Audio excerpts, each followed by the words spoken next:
စုံနေမှတွေခွဲစရာမလိုတဲ့ EV ကားတစ်စီးကိုဝယ်ဖို့စဉ်းစားနေတယ်ဆိုလို့ရှိရင်တော့ဒီဗီဒီယိုလေးကလူကြီးမင်းတို့အတွက်သတင်းကောင်းဖြစ်မှထင်ပါတယ်။ဘာဖြစ်လို့လဲဆိုတော့မြန်မာ Plaza ရဲ့ promotion area မှာဆိုလို့ရှိရင် MG မြန်မာနဲ့ Limota မြန်မာကကားရောင်းပွဲလေးတစ်ခုကျင်းပနေတယ်။ဒီပွဲလေးမှာဆိုလို့ရှိရင် Limota မြန်မာရဲ့ကားတွေကိုဈေးမပြောင်းမဲနဲ့အရင်ဈေးအတိုင်းပဲဒီကာလအိမ်မှာရောင်းချပေးနေရဆိုတော့ EV ကားတစ်စီးကိုဝယ်ဖို့စဉ်းစားနေရဆိုလို့ရှိရင်တော့ဒီဗီဒီယိုလေးကလူကြီးမင်းတို့အတွက်သတင်းကောင်းဖြစ်မှထင်ပါတယ်ဗျာ။အဲ့တော့ကားလေးတစ်ချက်ကြည့်လိုက်အောင်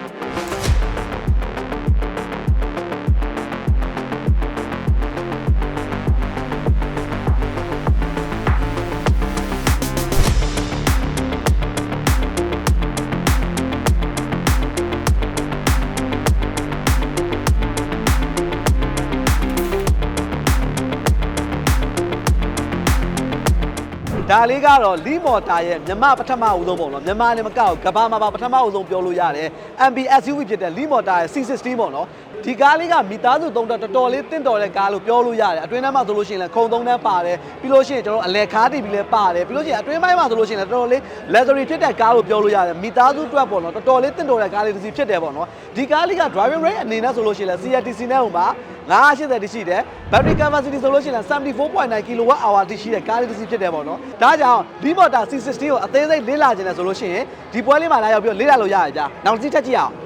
ကဲဒါလေးကတော့ကျွန်တော်ရဲ့အချစ်တော် Limota T03 လေးကိုမှ2026ရုပ်ပြောင်းလေးပဲဖြစ်ပါတယ်ဒီကားလေးကတော့ကျွန်တော်သူ့ရဲ့အချက်လက်လေးတွေကတော့ခဏခဏပြောနေတယ်ဆိုပေမဲ့လည်းဒီပွဲလေးမှာထပ်ပြောပြပေးမယ်သူ့ရဲ့ driving range ဆိုလို့ရှိရင် CRTC နဲ့ဟိုမှာ403 km တိရှိမယ် battery capacity ဆိုလို့ရှိရင်လည်း 41.3 kWh ရှိတယ်မြို့ရင်းမှာတင့်တော်တဲ့ကားလေးတစ်စီးပဲဖြစ်ပါတယ်ဗျာဟိုဘက်မှာနောက်တစ်စီးစီတည်းဆက်ကြည့်အောင်ကဲဒါလေးကတော့ MG ရဲ့ legendary ကားလို့တောင်ပြောလို့ရတယ် MG S5 ကားလေးပဲဖြစ်ပါတယ် MG S5 မှာဆိုလို့ရှိရင်တော့ကျွန်တော် standard range ရ long range ရဆိုပြီးရှိတယ်ပေါ့နော်ဒီပွဲလေးမှာဆိုလို့ရှိရင်တော့ standard range လေးကိုပဲပြသထားပြင်မဲ့ long range ကိုလိုချင်တယ်ဆိုလို့ရှိရင်လည်းဒီကဝန်ထမ်းတွေကိုအသေးစိတ်မေးမြန်းလို့ရတယ်ဒီကားလေးရဲ့အချက်လက်အဖြစ်ပြောပါဆိုလို့ရှိရင်ဒီကားလေးက driving range ဆိုလို့ရှိရင် standard range မှာဆိုလို့ရှိရင်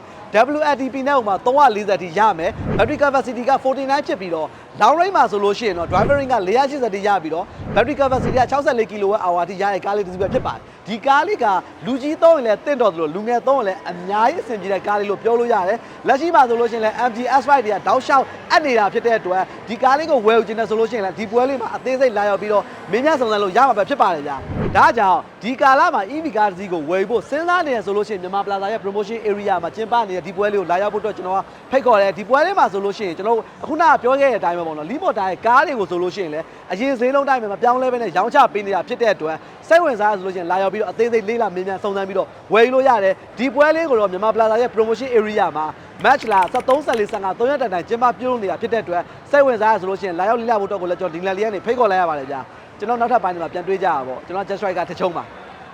ကဲဒါလေးကတော့ပြန်လာမယ်3 2 1 go ဒါလေးကတော့ကားကြီးကြီးလေးကိုကြိုက်တယ်မိသားစုအတွက် okay